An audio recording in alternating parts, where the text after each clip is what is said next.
Corporate finance practice problem using OneNote. Retirement scenario, which will include a present value of annuity calculation as well as a future value of annuity calculation. Get ready. It's time to take your chance with corporate finance. Here we are in OneNote. If you have access to OneNote and would like to follow along, you're not required to, but if you have access and would like to, we're in the tab on the left-hand side. We're in the practice problems area, and then down in the 947 retirement scenario PV annuity and FV annuity. Also note that when using OneNote, you might want to then think about using the Immersive Reader. Many of the practice presentations that we have up top will also be down here in the text files with the same number. Text files having then, in essence, a transcripts which can be then translated into multiple different languages and both read and listened to in multiple different languages, thereby being a good complement to the presentations up top. Closing this back out, we're going to have our information up top. We'll be calculating that information down below. So scenario is going to be the retirement planning scenario. Years to retire, we're going to say 25. So at this point in time, we have 25 years up until the retirement point. The annuity at retirement, yearly payment amount. So at retirement then, once we get to retirement, we would like to set up an annuity where we get paid a yearly amount of $26,000 for 24 years. So in other words, we're 25 years away from the point in time we want to set up the annuity that we're going to be using for retirement. Once we set up the annuity 25 years from today, then we would like it to pay us $26,000 per year for 24 years.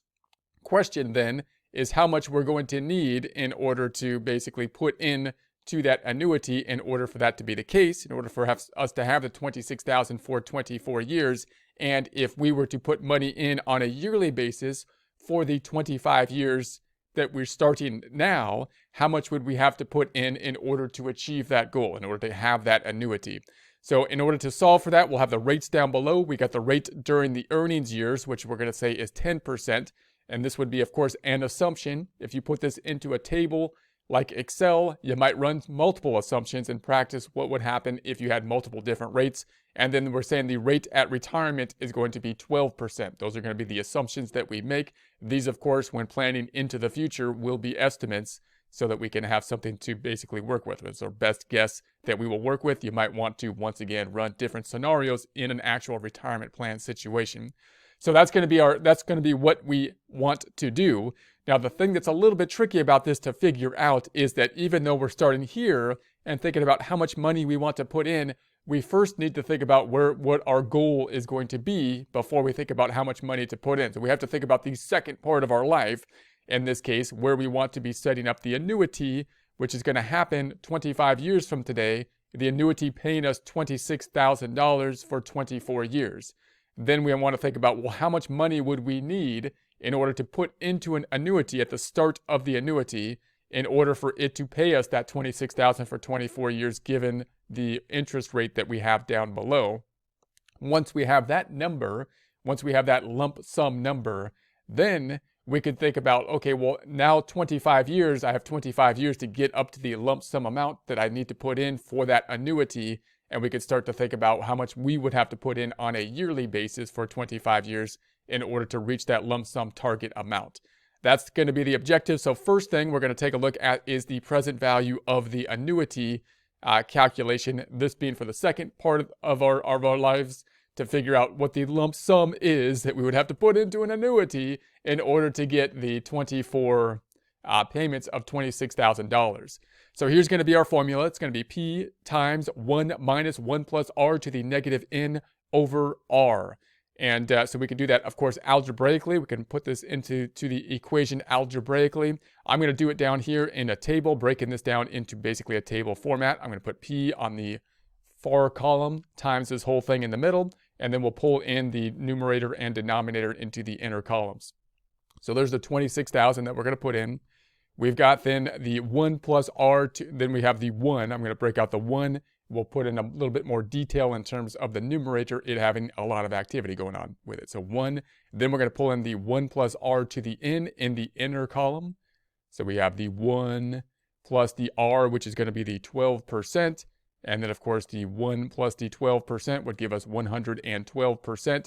We're going to take that to then the n, which is going to be the negative n, which is going to be the number of periods, in our case 24, to get to our result here. Let's go ahead and plug that into the calculator real quick. Now, if we go to the power of something, we need a calculator like a scientific calculator. If you're working in Word here, pulling out the old scientific calculator, they have one. So let's pull it out. So it's going to be 1 plus the 12%, 0.12, 112%, or 1.12, and then to the power of, hitting this item down below, 24. You got to put 24 and then enter the negative on it. So it's negative 24, and then equals. So that gives us about, rounded, the 0.065, and so on and so forth. Going back to the standard calculator here, and then I'll make it smaller. Then we have this 1 minus that amount, so 1 minus that amount, so 1 minus the 0.065888210 gives us about that amount.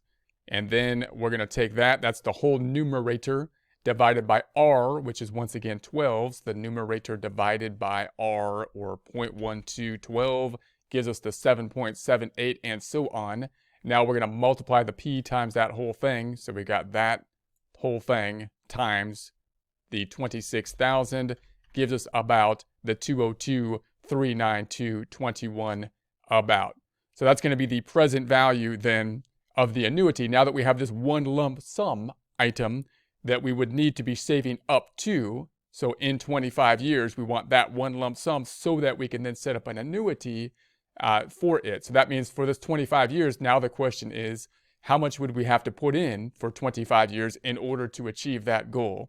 So before we get there, however, I'm going to do this calculation a few other ways, as has been our practice. So this is the way we would want to do it. A formula, most likely in a book problem, we might use a formula, or we might use tables. This is basically the formula. If we were in practice, we might want to see a running balance, and we might want to use it in an Excel function.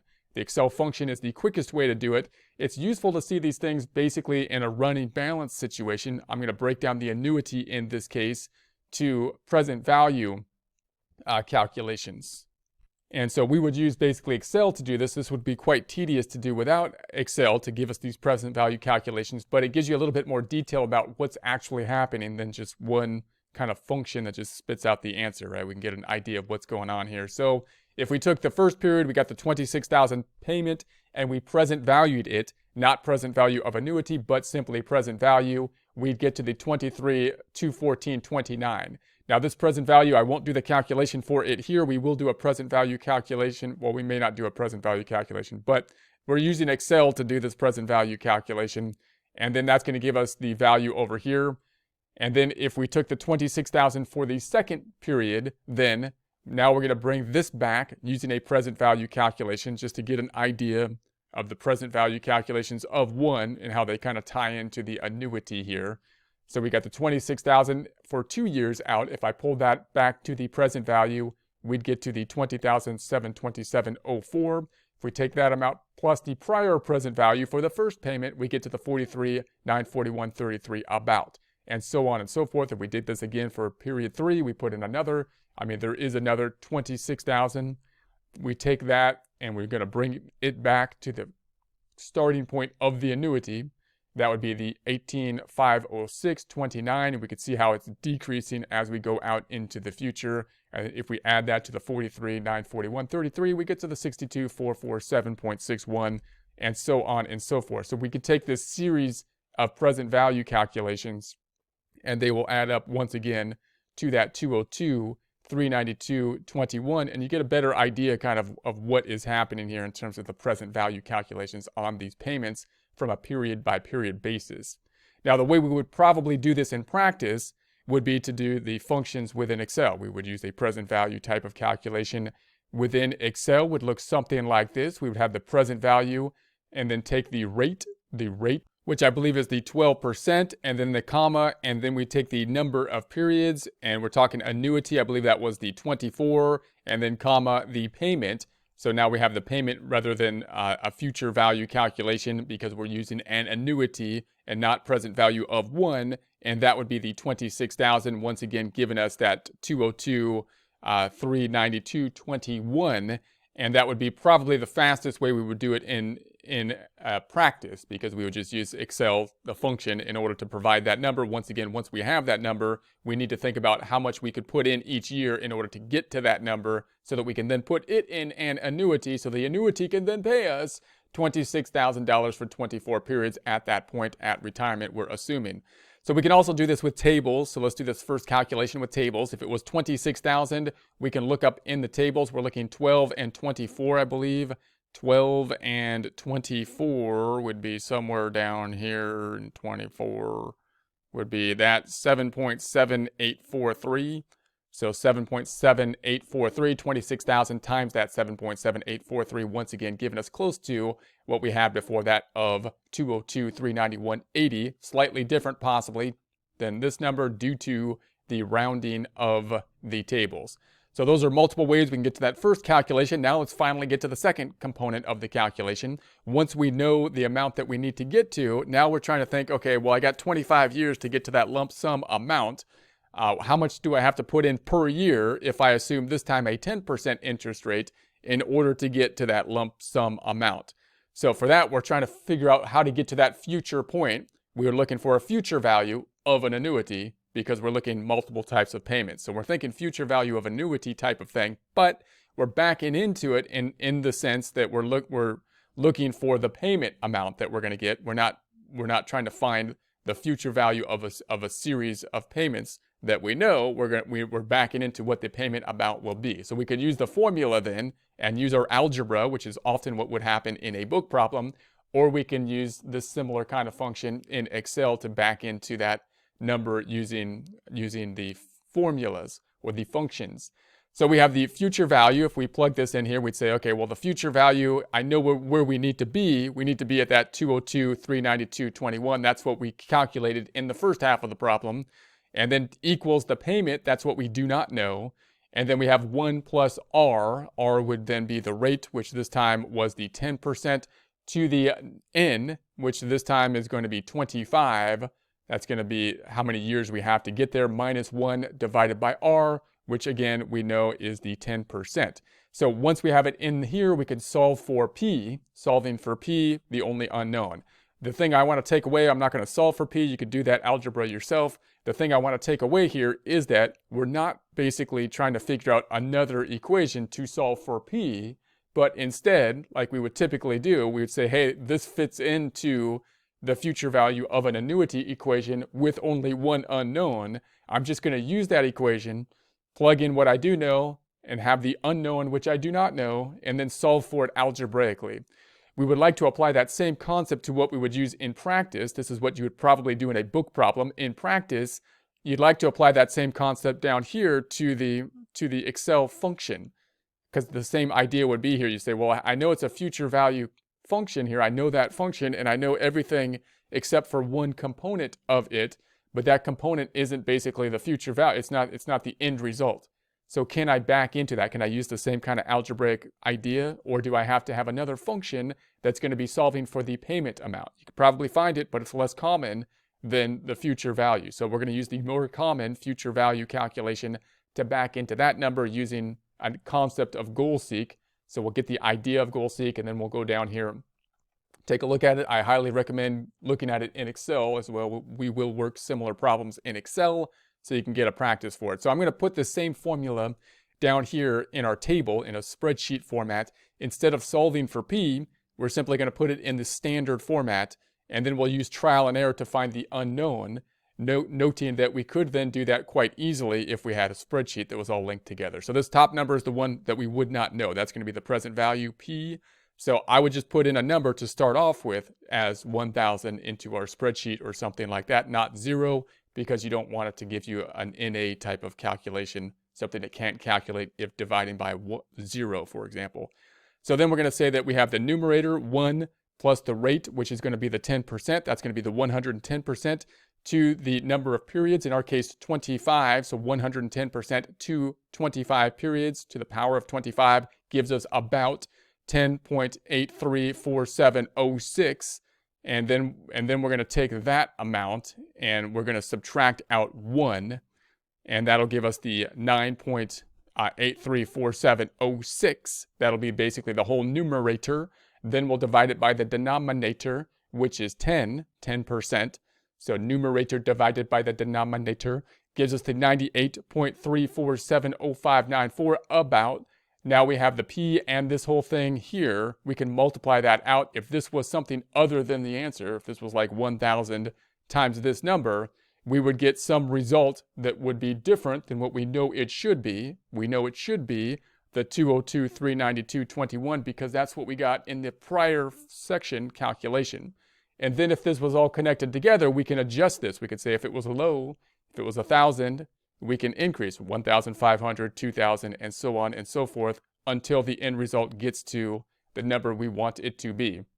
If we were doing this mathematically with a good old calculator, that would be a tedious process to do to recalculate this. But if you're using a spreadsheet or a database program or something like that, then easy to do, or easier if you have a function such as goalSeek that will allow you to tell the computer, that you would like to set this cell to be what it needs to be, 202,392.21, by changing the cell that you don't know, the unknown, payments in this case, this cell, then the computer can do that quite simply.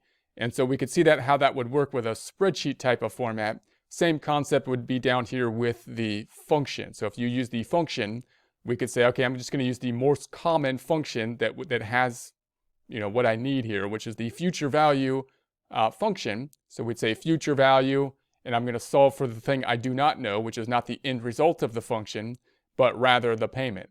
So we could say future value, we have the rate, which we do know, we have the number of periods, which we do know, the payment we do not know. I have to put something in here so Excel can give me a result.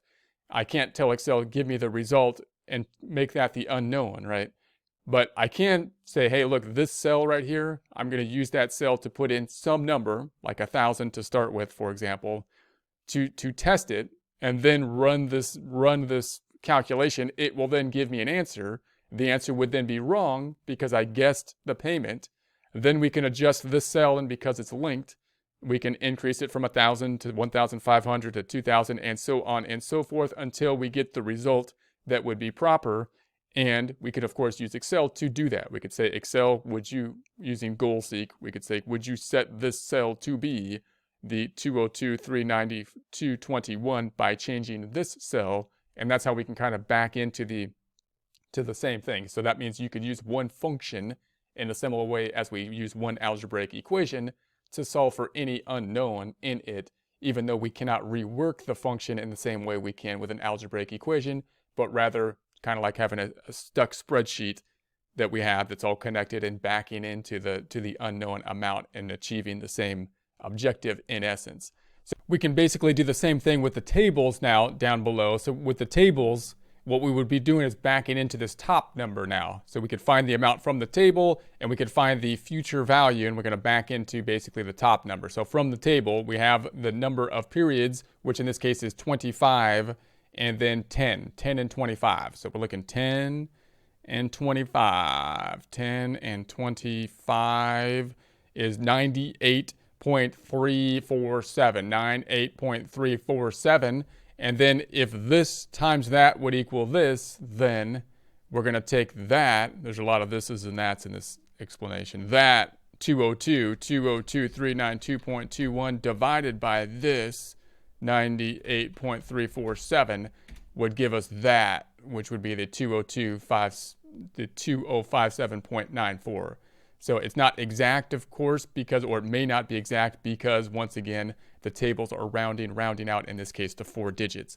So that would mean that we would then have to save up, or saving up in an annuity, the 2057.94 for 25 years in order to achieve the end result, which is this 202,392.21, so that we can put that into an annuity basically at retirement and receive from that annuity then $26,000 per year for 24 years.